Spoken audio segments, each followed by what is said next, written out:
Hello, beautiful community. I still can't pronounce the word H properly, and I can't figure out why. Some people say it's because of my years in Israel, and it's kind of a Middle Eastern H. I don't know.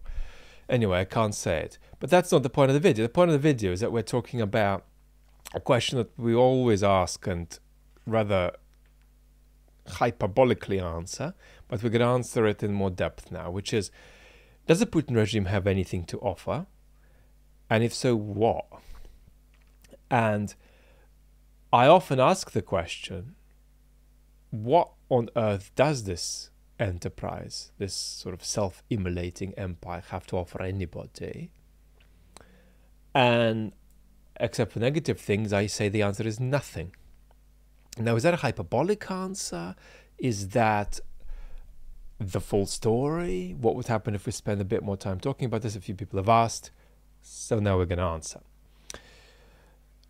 I think,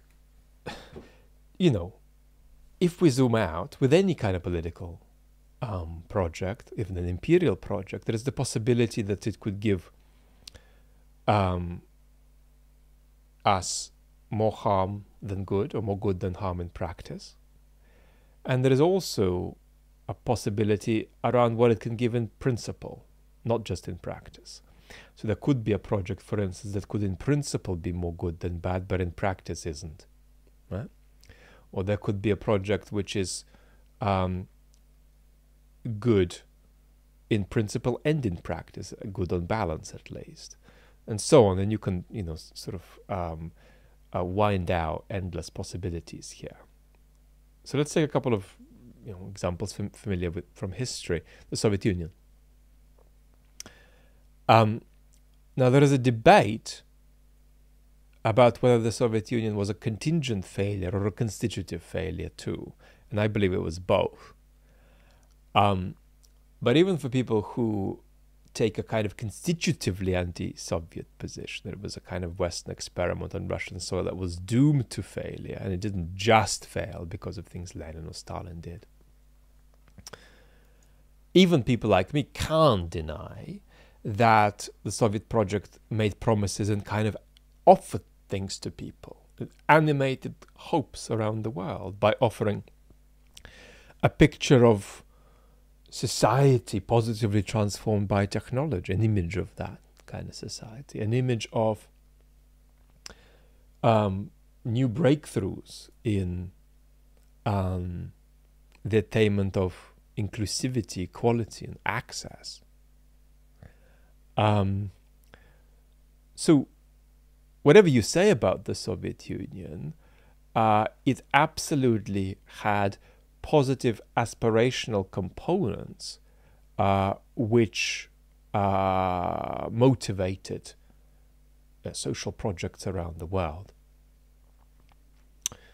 But it was a constitutive failure, not just a failure in practice. Then there is something like the European Union, right? And my own view is that while it doesn't get any more Europhilic than myself, I mean, I even think I just live in Europe, I don't live in the UK.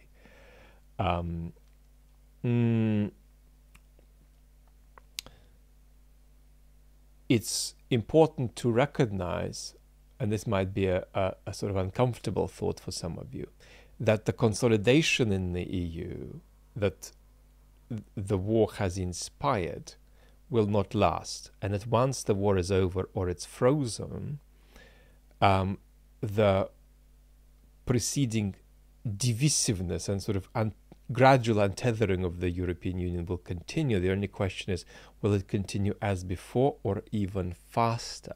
There is no question in reality of the consolidation persisting. That might be a paradoxical thought for you, because you might say, well, hang on, surely it can go better or worse, and that's life, and so why should it be more of one than the other? We just don't know. Well, that's an abstract kind of thought, but it needs to be tethered to the history we're living through, to the institutional reality we're living through, to the moments of cultural moment we're living through, and so on. And the EU contains within itself the seeds of its own dissolution. We'll talk about that another time. But the point isn't that. The point isn't the Soviet Union or the EU or anything else, is there are these different projects. And what I am saying is that the Putin project, contrary to these two projects which I've mentioned, of which of course the EU is a incomparably more marvelous and humane one, and one I love, even though it has constitutive challenges. But the point is that they had something to offer, and the Putin project doesn't. Now, there is one kind of argument that the Putin regime itself makes about what it has to offer, and that is that it offers conservatism, the kind of conservatism that is actually truly European, but on which Europe has, through its decay, given up. And that is bullshit. That is just political technology. Mr. Putin is no cultural conservative, and neither is his regime. I mean, there's plenty of various kinds of occultish, mystical ideas that animate the Putin regime, but the guy is not, and his regime is not culturally conservative. So that is BS, and in fact, therefore, it doesn't really introduce a kind of aberration into the tendency with which we see the Putin regime, that is, that it's anti-Western, it's trying to be anti-Western. It can't really be that coherently, but that's what it's trying to do. And then it does say, no, we're not just anti-Western, we're more Western than the West in some respects, and that's where the cultural conservatism comes in. But I think that's BS, that has no substance. So that's not a candidate for offering anything. So what else have we got?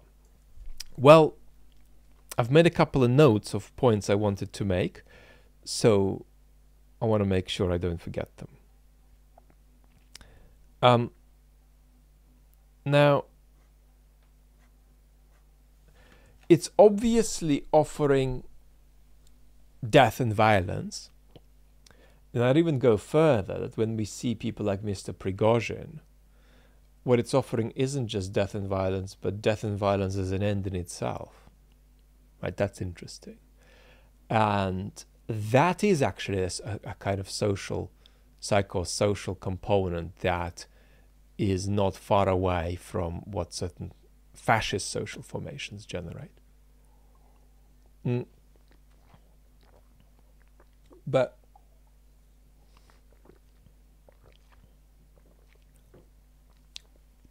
when we ask, well, is there anything beyond this that it's offering? I think a helpful frame is to ask whether the Putin regime is, as I put it here, offering solutions to global problems.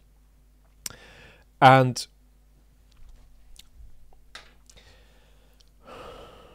I think that it stands in a kind of negative relation to the global problems we face. It's not just failing to offer a solution, its entire mission is to deepen and dramatize and toxicify the global problems out there. Now, these might be problems between states, problems in the global system, or they might be problems within states, particularly problems within democracies, which the Putin regime is trying to exacerbate. Now, its interventions in our democracies are real, but should not be exaggerated. But nevertheless, Mr. Putin is trying to exacerbate those forces, which are about,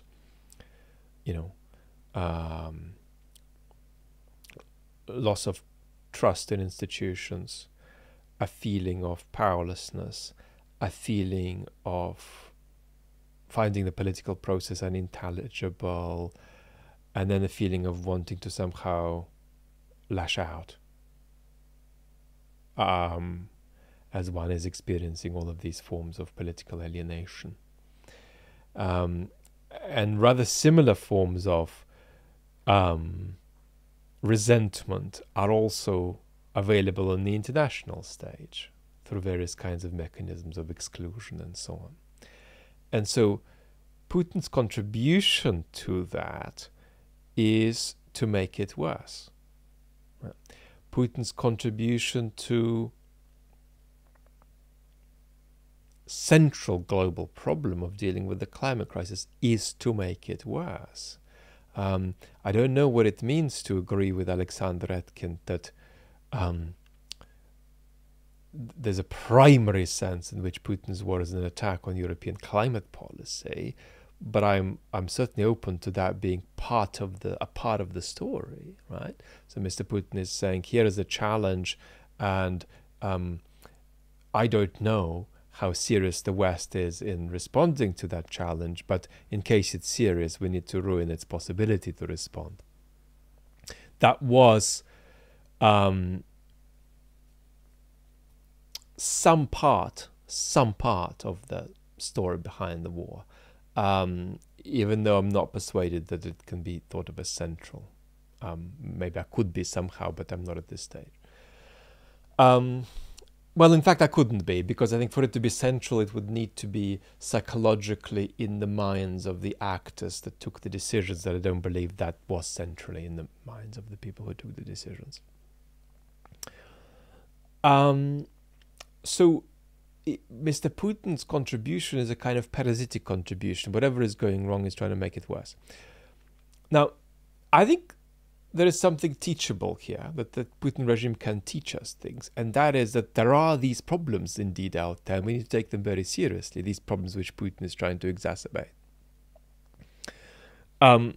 Because there are various kinds of facetious thoughts here, which say, well, if you remove Mr. Putin, then the international order is fine, it wasn't broken in any way. Well, if you remove Russian intervention, our democracies are fine, they're not broken anyway. So I think that is, at a stretch, I think the upper limit of Putin's positive contribution. He's reminding us that the political pathologies that are presenting us with global challenges are real.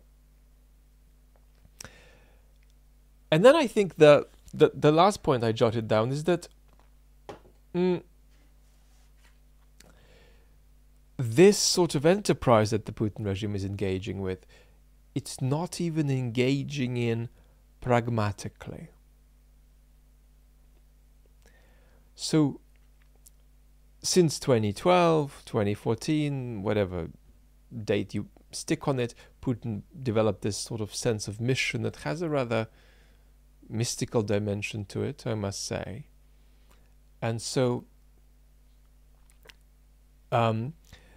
somehow this parasitic action upon the world is also infused with ideas of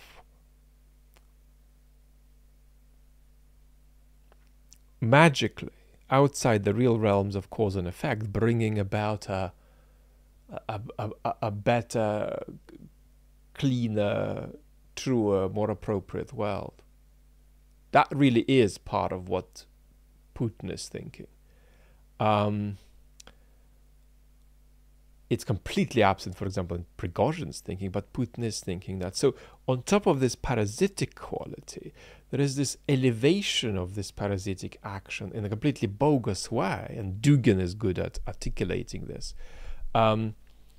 into some kind of quasi-mystical story about transcendence, whereby supposedly by being a parasite and making a mess of everything and making everything worse, you can bring about a better world in a way you can't even explain or describe. So that's my couple of cents on Putin's contribution. Lots of love.